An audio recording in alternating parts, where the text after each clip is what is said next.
Get ready for dictation. Start. Sir, we notice all sorts of methods are being employed to weaken our country, to disturb peace in our country. Efforts are being made to create a feeling among the tolerant and peaceful people of this country that may change the lifestyle here. We do not have to submit to separatists. We have to face them. We will face all of them with all our might who try to weaken our freedom, our security, and our future through threats, pressurization, and causing infights. We will not allow them to rise. We will not stop till terrorism completely eliminated or till the terrorists do not return to the country's mainstream, giving up their arms. We do not have to give up our courage. We do not have to be fearful. Gandhiji had said independence means fearlessness against death.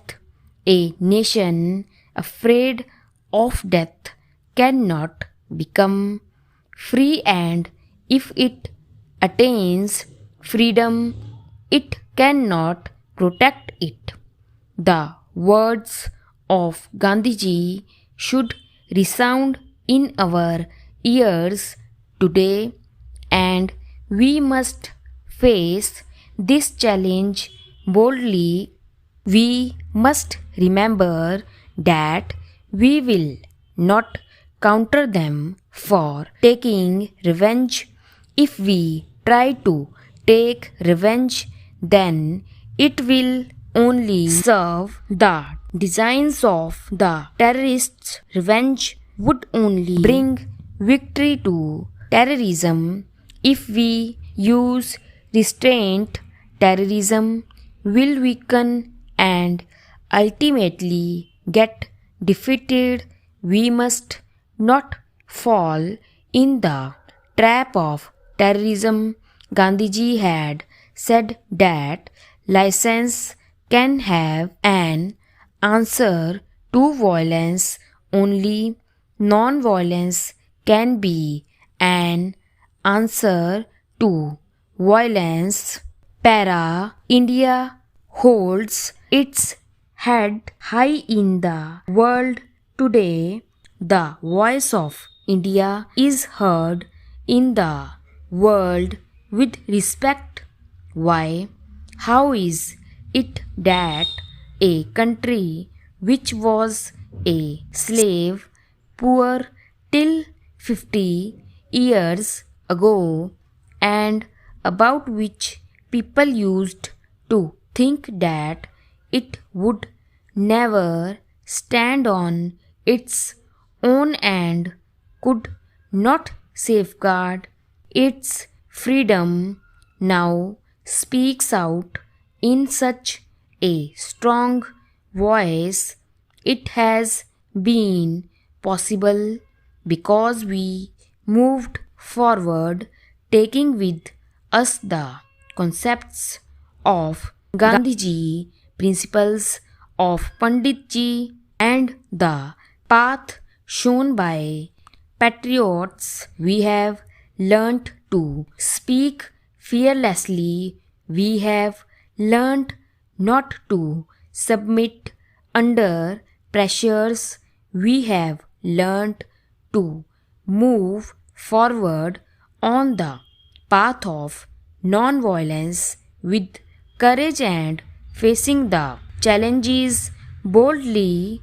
We launched a movement against the atomic weapons in the world during the last 50 years. Today, many powerful countries are attracted towards it, which is dangerous for the whole population of the universe. The feeling that Gandhiji and Panditji had brought to the fore before our independence is now spreading throughout the world. After 40 or 50 years, it is just insanity that we continue to manufacture weapons while the available weapons alone can extinguish the entire world 50 times. It is really madness that 15 to 20 million rupees are spent every minute in the world on arms race.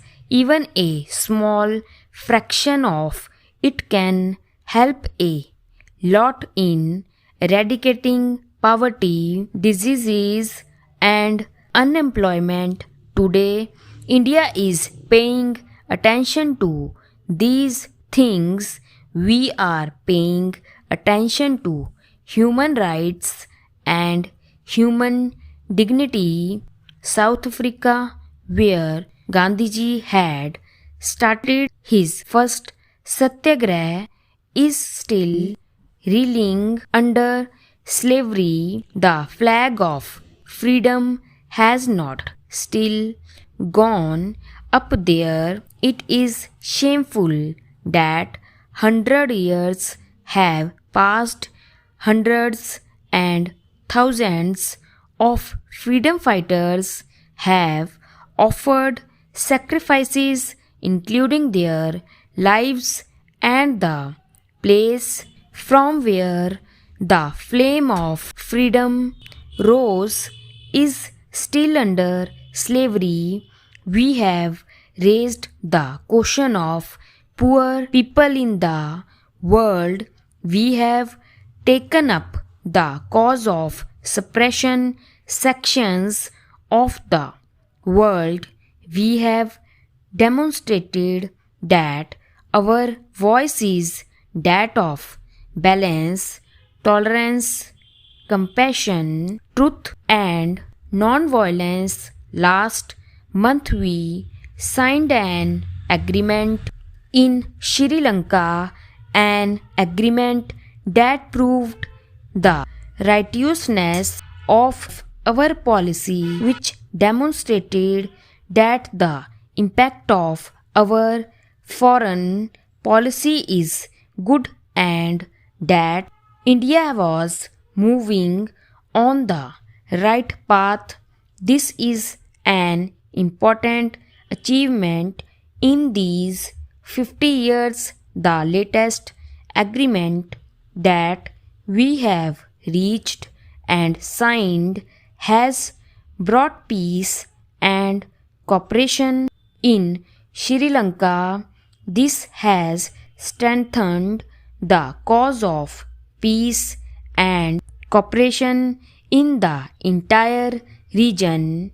We have stalled the activities of those people who were endangering the security of the entire region. Otherwise, the race of power blocks could have reached this region, the neighborhood of India. This has strengthened the cause of non alignment. It has been proved that countries can solve their problems through dialogue without allowing the big powers or other sections or parties to come in. We have seen that when difficult today, on the 50th anniversary of our independence, we have to rededicate ourselves to those ideas and concepts. Stop para. Our greatest achievement is the system given to us by our forefathers, we have seen that the system is in tune with our ancient traditions and our culture, which is continuing uninterrupted for thousands of years. We use that spirit is our struggle for freedom and should use it in building a new India. Today, our greatest attainment is our democracy, and we have to safeguard and consolidate it. Stop